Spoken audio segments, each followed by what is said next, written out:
Coming up on Ag Day, one-on-one with the newly confirmed administrator of the EPA. Can E15 be ready by the summer driving season? Plus, trade talks continue with China. We're doing very well with China talks. And scenes of devastation in the plains as flooding, heavy snowfall, and high winds tear through the region.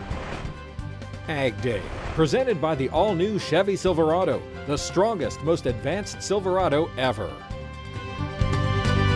Hello and welcome to this special edition of Ag Day. I'm Clinton Griffiths. Well, the cherry blossoms aren't blooming yet, but spring is right around the corner, and there is plenty to discuss here on Capitol Hill. I spent the week here as a guest of the Missouri Farm Bureau. Now, every year the organization brings farmers and policy advocates to the nation's capital. The goal, not only to learn about the lawmaking process, but to meet with representatives and senators about the issues driving their daily lives. And in recent years, one of the biggest issues has been the Waters of the U.S. rule, which has recently seen a rewrite from the EPA. We're very excited about the new proposed rule. Obviously, we had great concerns about the WOTUS rule originally. We as producers, we didn't know what we were going to have to get permits for, what was going to be regulated, and then plus the $37,500 a fine per day possibility. It feels like we know exactly what we need permits for and what we do not. I'm a 7th generation farmer that still farms some of the original land settled in 1816 along the Missouri River. And I want to be able to help pass it on to the 8th generation, my children, if they decide to take it over. While in D.C., I got the opportunity to sit down with the newly confirmed administrator of the EPA, Andrew Wheeler, for a one-on-one, and we discussed that new WOTUS rule. As you look at some of the issues, and a lot of what EPA does equates and relates back to agriculture, talk about some of the biggest issues. I think the Waters of the U.S. rule is one that a lot of farmers and ranchers have been very pleased with the rewrite. I hope so. So when I was in private practice before I joined the agency last year, I represented actually a farmer in Indiana and a couple other ag groups that were having problems with Waters of the U.S. and the Obama regulation. Our overarching principle in drafting this new proposal for Waters of the U.S. was so that any landowner could stand on his or her property and figure out for themselves, based on the definition, what is and is not a federal waterway without having to hire an outside consultant or attorney. And I say that even though I used to be one of those people. But it's really important for me that we provide that certainty. Farmers are the first line on environmental protection. They are the stewards of the land, and we need to recognize that at EPA. We need to work with the farmers, not work against them. One of the other things that a lot of farm groups have been talking about, there's been a lot of buzz around, is E15 and some of the RIN reform that you've talked about. Can you give us a snapshot of where that stands and the plans for that? Sure. Actually, just this week we put out our proposal for E15. This will allow ethanol at 15%. Right now that's capped at 10%. This will allow up to 15% ethanol to be sold year-round. So we want to allow that to be sold during the summer. It's important to get this done before the start of the driving season on June 1st. So we put our proposal out. We're doing a short comment period there. I think it's 45 days. We have to have, under the Clean Air Act, we have to have a public meeting to discuss it. And you have to have the comment period open for a certain amount of time. Sure. So it's going to be very tight, but our goal is to get it finished before June 1st. There are plenty of other issues making news outside of Washington, D.C. Let's throw it back to Betsy Gibbon in the studio with today's headlines. Thanks, Clinton. Lots of other news happening right now, including major flooding in the plains and Midwest. The biggest areas of concern right now are Nebraska, South Dakota, and Iowa. Mixed in with all that water, heavy snow. This video, shared with us on Twitter by Ryan Schroeder in Norfolk, Nebraska, portions of Highway 81 submerged due to flooding from the Elkhorn River. Nebraska State Police say rescuers worked around the clock, pulling thousands of people to safety, and looking at these photos, you can see why. Thousands of drivers were trapped on roadsides, people also trapped in their homes by rising waters. One trooper saying this photo sums up the road conditions in Nebraska. On top of the snow and flooding, high winds, enough to topple this huge billboard in North Dakota. The concern for farmers right now, the possibility of loss of life following the storm happening in the middle of calving season. Many producers concerned many calves either drowned or froze to death. This desperate scene shared with us by Dale Jesse Vosu and Kyle, South Dakota. She says they saved 6 head of cattle all by hand shoveling. In another case, a state trooper in Nebraska able to rescue a calf that was frozen to the ground near Sidney, Nebraska. But all the rain has been good for California. It has been declared free of drought for the first time in more than 7 years. Officials estimate more than 93% of California is free of drought or dryness. They say only an area along the Oregon border and parts of 4 southern counties still have an issue. At the beginning of the year, more than 75% of the state was at some level of drought. Since that time, storms have improved water supplies, but have also brought flooding in parts of wine country in Sonoma County. On to the trade talks with China. Treasury Secretary Steven Mnuchin saying President Trump and Chinese President Xi Jinping will not be meeting at the end of the month. Mnuchin saying there's still a lot of work to do. Mnuchin saying he expects elements of the discussions to be resolved in the near future. President Trump commenting at the White House while meeting with the Prime Minister of Ireland. We'll see what happens. If it's not a deal that's a great deal for us, we're not going to make it. But I would say that we're moving along at a very high level. We're getting what we have to get, and I think we're getting it relatively quickly. So the China talks are moving along. As to whether or not we'll strike a final deal, that I would never want to say, but they're moving along very well. The president said they would know where things stood regarding a possible trade deal in the next 3 or 4 weeks. Weather this time of year is pretty hit or miss in Washington, D.C. Let's throw it back to the folks at the AgDay Weather Lab for today's crop comments and a look around the country. Thanks, Clinton. More on that flooding hitting parts of the plains. This video, taken by the Nebraska State Patrol, is a look from above. This is over the town of Fremont on the Platte River. They say each of those little islands had dozens of cattle on it, stranded, no place to go. Boy, that's a tough situation, no doubt. I'll have more on your forecast coming up. But first, here are some hometown temps. Introducing Farm Journal TV, on demand 24/7. AgDay, Machinery Pete TV. U.S. Farm Report on your phone and tablet. Download the Farm Journal TV mobile app today. When we come back, we'll take a closer look at last week's markets and get you ready for another week of trade. And later, teaching the next generation of advocate to take the hill. Your next piece of equipment is on MachineryPete.com. Search equipment from dealerships across the country to find what you're looking for. Only on MachineryPete.com.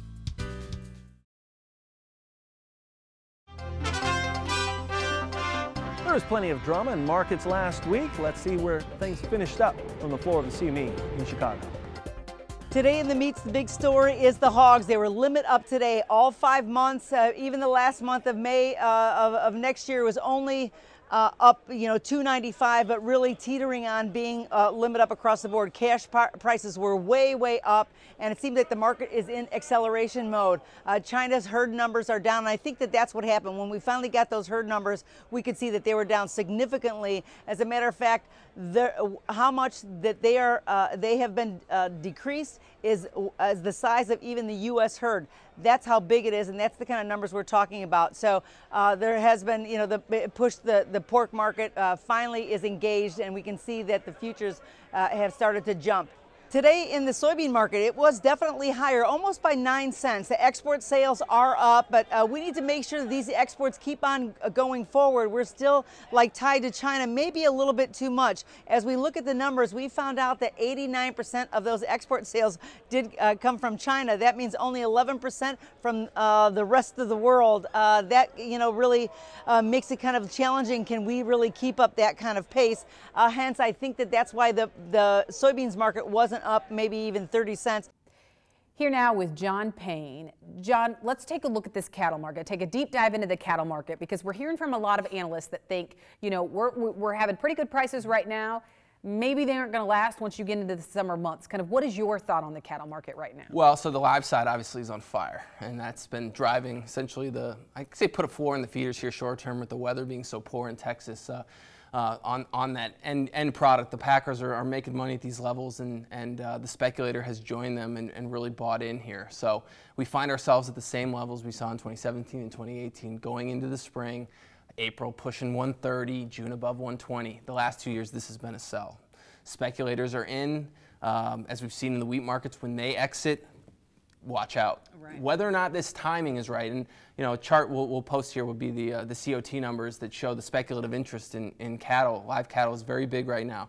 Whether or not it tops in the short term, I don't think you want to take that from that chart. I think what you want to look at are, you know, the markets like wheat, markets like cotton that had the similar structure where you had a lot of bets being made that the prices are going to go higher. And when the fundamentals change, you see that suction as everybody needs to move and sell. The speculator, the commercial, and the folks who are already long. But what are the funds betting on right now? They're betting on fats. So the heavy long, say record long, I don't know if we're quite at that level yet, but it's there. So as I reiterate, I don't take that as some place that you need to go out and sell cattle tomorrow, but I think you need to be cognizant that the vacuum to the downside that we see in these markets over the last 5 years, it exists in cattle. That risk is there. Well, and we've seen how the funds can dictate these markets, but what about demand? Do you think demand plays a role in any of this moving in the next couple months? I mean, China, you know, we could talk about China. You talk about the same problems Brazil has had.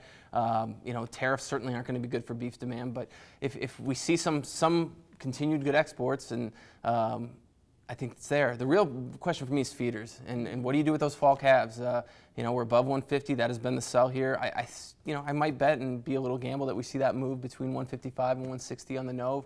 But if you get to there, I think you owe it to yourself to take action, just given that that's what's worked the last 2 years. And I hate to be a broken record, but I've come to this show now. I think I've been doing this 4 years, and every year you kind of like, oh, is this year different? Are you going to get weather problems or some sort of big demand shock? And it just hasn't happened. So I think you take those beats. And really quick, the blizzard, the big winter storm that we saw last week hit some cattle ranchers pretty hard. Do you think that'll have any impact? I think short term on the feeder market, it hasn't helped. But, you know, if the fats are going to stay high here, they're going to be buying feeders through the summer. All right, John, thank you so much for joining us. We appreciate it. Let's take a quick break, and then we'll have much more right here on Ag Day. To find John's newsletter, This Week in Grain and Oilseeds, head over to www.thisweekingrain.com. Spray for as low as $3 an acre with a new Apache sprayer.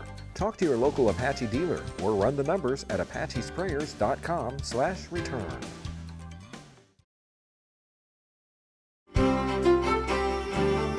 Well, the weather's pretty nice here in D.C. Mike Hoffman knows it hasn't been picture perfect everywhere. Mike, how's the week look? Yeah, no doubt about that, Clinton. This week, 180-degree opposite. It is going to be completely different. Wait till you see the forecast. In the meantime, let's check out the drought monitor. This is amazing. I mean, when we start a spring season with this little drought in the lower 48, it's an amazing year. Now, the problem is, of course, it's very wet in a lot of the country, and that's going to be the other issue. But drought is not the issue. Only a few spots, mainly around northern New Mexico, kind of left in that severe and extreme drought area. Most areas definitely not. There are a few pockets trying to dry out in Texas and the southeast. Things we'll have to watch down the road. But for now, not a big problem. It's the moisture that's been the big problem, and this is that huge storm system, what it left anyway in the form of rain or melted snow. You can see widespread, pretty decent amounts. Now, I didn't see any places just had an unbelievable amount, but when you put a whole lot of rain over a large area, it does cause flooding. There's the Little Rock area. You can see, you know, 2-3 inch rainfalls amounts from north of Dallas through Arkansas. That kind of spreads up through the central Mississippi Valley into the western Ohio Valley, with some pockets of even 4 inches there south of Paducah, as you can see, and back to the northwest of that. This is all melted snow, obviously, and there were some pretty huge amounts of snow, but when you melt it down, you still ended up with 2 to 3 inches of moisture last week. Kind of amazing. Jet stream then, you can see we are going to continue to start off this week with a trough in the east, ridge in the west, slowly builds east, and that will warm things up a little bit as we head through this coming week. So let's take a look at things then. As far as this week, we are going above normal, northern Mississippi Valley, northwest, below normal temperatures through the southern tier of states. Precipitation this week, below normal in a huge swath of the country. Only from Oklahoma, Texas westward, above normal. 30 the outlook for temperatures, below normal, the northern and central plains, otherwise northeast, southeast, and southwest above normal. Precipitation and still above normal in the southeast. I think below normal, though, up along the Canadian border. Most of the middle of the country, we're going to go pretty close to normal at this point. Up next, Machinery Pete from his home office in Minnesota. Hey, stay tuned, folks. Coming up, we're going to talk some really strong auction prices on tractors, but also, importantly, how those high prices compare to the current average auction price. And later, learning to lobby for American agriculture. We'll tag along with some leaders in training while in Washington. Closed captioning is brought to you by BASF. Grow smart with BASF. We create chemistry.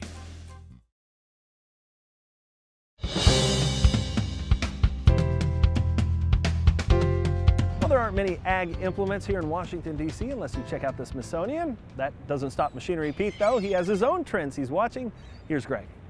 All right, folks, let's talk big picture this week. Yes, I'm continuing to see some very strong auction pricing on good condition used tractors. And frankly, I've seen this since the end of 2017.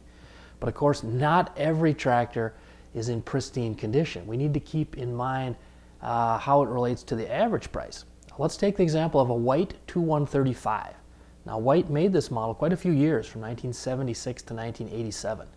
Now, a week ago Saturday, on an auction in Northwest Ohio by my friends at Siefker Real Estate and Auction, this really sharp 1986 white 2135 red stripe Series 3, 3,400 hours, one owner, so for $21,000. Now, folks, the fact is that's the highest auction price on a 2135 in exactly 19 years.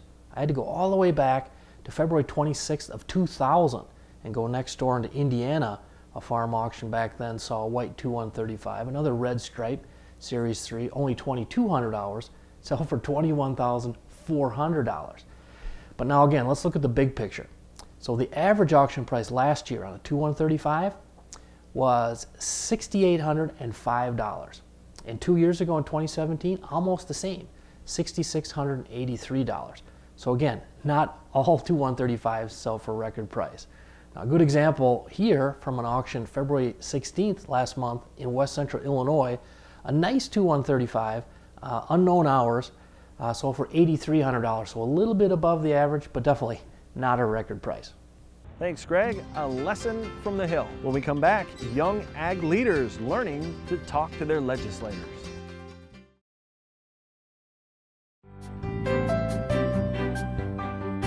Coming to Washington, D.C. is always a fun and interesting experience, but working here is kind of a full contact sport, which is why some young ag leaders from across the country were getting a little training before storming the Hill. I go to school at South Dakota State University. Making an impact. We put it on our license plates. One conversation at a time. Didn't know anything about production ag until my first internship in college. That's the goal for these ag kids preparing to storm the Hill in Washington. So I'm here representing Agriculture Future of America. I'm here this weekend representing Manners. With 4-H. I'm here with the FFA organization. Students and leaders from different organizations in different states practicing their perfect pitch, learning to be advocates for agriculture. Basically, we're learning the steps on how to be a good advocator, what to write, how to go and speak to our representatives, so that when we go up to Capitol Hill tomorrow, we have a successful interview with the legislators. How to go about holding these kinds of conversations and how to keep legislators on topic as to what we want to do and things that we're trying to push in ag. Part of that means finding a way to relate their story. So I think maybe somehow if I could tie green chili and the urgency of water together. I learned that you have to figure out what they're passionate about and what their story is, and really connecting that with your personal story and making that connection and seeing how we can advocate not for just agriculture but for the greater good of our country. For participants like Irene, advocating for ag is a newfound passion. I come from a background that has really nothing to do with agriculture, but when I was exposed to it around 10th or 11th grade, that's when I realized how big this industry is and how many opportunities is available. Learning to talk the talk is a training ground for these future ambassadors. I didn't actually grow up in an agricultural background, so I kind of want to gain as much information as I can before I go out into the field, whether that be as an ag teacher or a 4-H agent, and actually use information from the industry to apply that to the classroom and to advocating and to just helping out the agricultural producers. Lessons and experiences helping shape both current and future leaders. So this is my first time, but I think that this will be a good experience to just get out there and practice and do it a couple times, and then hopefully I'll continue to do this in the future, maybe as a career in policy or something. And that's going to wrap us up for this special edition of Ag Day. I'm Clinton Griffiths from all of us on the team. Thanks for watching. Have a great week out in farm country.